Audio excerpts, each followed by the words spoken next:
හැමෝම ඔය බං කියලා බ්ලික් කරන techminidu YouTube channel එකට. ඉතින් මගේ channel එකත් එක්ක එකතු වෙන්න ගොඩක් දෙනෙක් කැමති entry level එකේ phone වල reviews අරන් එනවාට. ඒ කියන්නේ budget phone වල. ඉතින් මම කලින් කරපු budget phone එකෙත් ගොඩක් views ඇවිල්ලා තිබ්බා. ඉතින් මම අදත් ඔයාලට 2021 එකේ release වුණ අලුත්ම budget phone එකක් ගැන තමයි ඔයාලට කියලා දෙන්න යන්නේ. එහෙනම් වීඩියෝ එකට ගිහින් බලමු මොකක්ද මේ phone එක කියලා. වීඩියෝ එකට යන්න කලින් ඔයාලට මේ වගේ වීඩියෝස් දිගටම බලන්න අපේ channel එක subscribe කරලා එකතු වෙන්න. එහෙනම් අපි යමු වීඩියෝ එකට.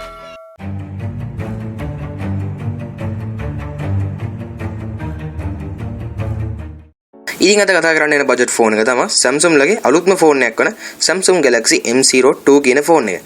මේක 2021 එකේ රිලීස් වුණ අලුත්ම ෆෝන් එකක්. මේක ගොඩක්ම ටාගට් කරලා තියෙන්නේ ඔන්ලයින් ක්ලාස් වලට. ඒ වගේම තමන්ගේ එදිනෙදා වැඩ කටයුතු වලට. ඒ කියන්නේ සෝෂල් මීඩියා යන්න, එහෙම නැත්නම් ෆිල්ම් එකක් බලන්න. අන් මේ වගේ වැඩ කටයුතු වලට. ඒ මොකද කිව්වොත් ඔයාලට මේ වීඩියෝ එක ඉස්සරහදී ඒ ටික තේරෙයි. එහෙනම් අපි මේක අන්බොක්ස් කරගෙන ඉමු. මේකේ බොක්ස් එක බැලුවොත් ඒකේ ඊට කවරේ අයින් කරලා පස්සේ බොක්ස් එකේ වැඩි දෙයක් බලා ගන්න පුළුවන් වෙන්නේ නැහැ. බොක්ස් එකේ තියෙනවා Samsung logo එක, ඒ වගේම Samsung M02 කියලා ගහලා තියෙනවා. ඒ වගේම බොක්ස් එකේ අයින් ෆෝන් එක ගැන පොඩි විස්තරයක් සඳහන් කරලා තියෙනවා.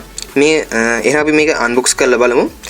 මේක සයිඩ් එකට ඕපන් කරන්න තියෙන බොක්ස් එකක්. මේක සයිඩ් එකට ඕපන් කරාට පස්සේ මේකේ පේපර් වර්ක්ස් ටික තියෙනවා. තවත් බොක්ස් එක. ඒකත් අයින් කරාට පස්සේ අපිට අපේ ඩිවයිස් එක තියෙනවා. මම මේ ඩිවයිස් එක දෙනට පැත්තකින් තියෙනවා.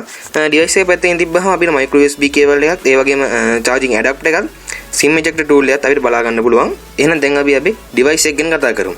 ඩිවයිස් එක මේ විදිහට අතට ගත්ත ගමන් දැනෙන්නේ මේකේ ටෙක්ස්චර් එක මේක සම්පූර්ණයෙන්ම හදලා තියෙන ප්ලාස්ටික් වලින්.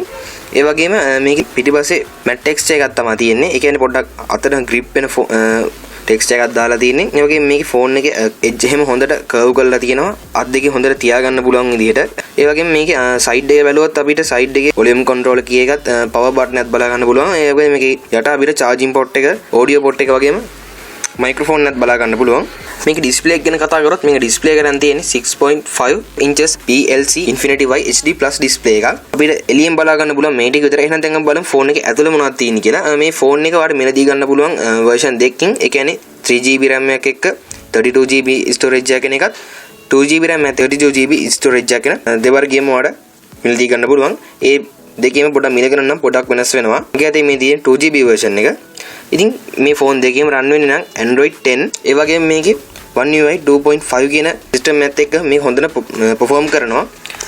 අපි මේකේ chipset එක ගැන කතා කරොත් මේකේ තියෙන්නේ MediaTek MT6739W කියන මේ quad-core 28 nanometer chipset එක. ඒ කියන්නේ මේක හොඳ සාමාන්‍ය හොඳ performance එකක් තියෙනවා.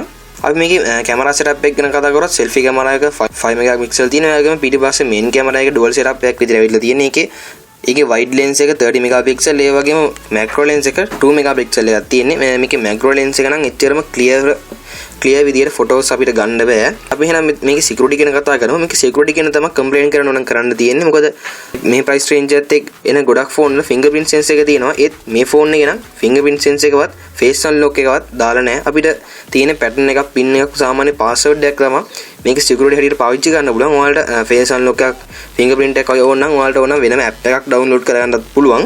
මේකේ කතා කරන්න තියෙන විශේෂම දේ තමයි මේකේ battery එක. මේකේ 5000 mAh battery එකක් තියෙනවා. මේ price range එකට ආපු Samsung ලගේම ලොකු battery capacity එකක් තියෙන phone එක තමයි මේක මම කලින් කිව්වා වගේම online class වල video streaming කරන්න වගේ තමයි මේ phone එක හදලා තියෙන්නේ. මොකද මේකෙන් මේ battery full charge කරලා පස්සේ අර මුදල් දවස් දෙකක්වත් පාවිච්චි කරන්න පුළුවන්. හැබැයි මේකේ fast charging නැහැ. ඔයාලට මේක charge වෙන්න පැය 2-3ක් විතර යනවා. හැබැයි ඉතින් කිසිම ප්‍රශ්නයක් නැතුව දවස් 2ක් විතර පාවිච්චි කරන්න පුළුවන්. අපි දැන් මේකේ price එක කතා කරොත් අපිට මේ ඔක්කොම specs එක මේක ලංකාවේ රුපියල් 20000ක් වගේ මුදලකට මිලදී ගන්න පුළුවන්.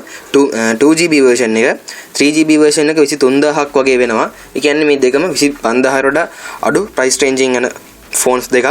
මට මේ කතා කරන්න තියෙන තව negative factor එකක් තමයි මේකෙන් gaming වගේ නම් ටිකක් අමාරුයි. මොකද මේ PUBG COD mobile වගේ ගේම් එකක් මේකේ ප්ලේ කරන්න ඕන නම් graphics අඩු මට්ටමේ දාලා තමයි ප්ලේ කරන්න වෙන්නේ. මම ඒකයි වීඩියෝ එකේ මුලින්ම කිව්වේ මේ ෆෝන් එක ගේමින් වලට නෙමෙයි ඔන්ලයින් ක්ලාස් වලටම හදලා තියෙන එකක් කියලා. මේකේ ලොකු බැටරි එකක් තිබ්බට ගේමින් වලට නම් සපෝට් කරන්නේ නැහැ. ඒ මොකද Samsung මේ ෆෝන් එකේ බැටරිය ගැන හිතුවට අනිත් ඒවා පොඩ්ඩක් බලහැලා දාලා තමයි මේ බැටරිය පොඩ්ඩක් වැඩි කරලා තියෙන්නේ. ඉතින් මේ ෆෝන් එකෙන් කතා කරන තියෙන විශේෂ දේවල් තමයි මේ ටික. ඉතින් ඔයත් මේ ෆෝන් එකට කැමති නම් ඒක පළවෙනියෙන් කමෙන්ට් කරන්නත් මතක කරන්න එපා. ඒ වගේම මගේ නොදන්න යාළුවන්ට දැනගන්න ඕන නම් මේ වීඩියෝ ෂෙයා කරන්න. එහෙනම් වීඩියෝ එක හොඳ නැහැ වීඩියෝ එකට ලයික් දාලා techminidu YouTube channel එක subscribe කරොත් මම දාන හැම වීඩියෝම ඔයාලකට ගෙන්න ගන්න පුළුවන්. එහා පැත්තේ තියෙන පුංචි bell icon click කරොත් වීඩියෝ එකක් වඩ දැම්ම ගම notification එකක් විදිහට බලා ගන්නත් පුළුවන්. ඉතින් මේ ෆෝන් එකෙන් හිතෙන දේවල් පළවෙනි comment section එකේ දාන්න. එහෙනම් තවත් වීඩියෝ කමෙන්ට් එකක් ගිහින් එන්න.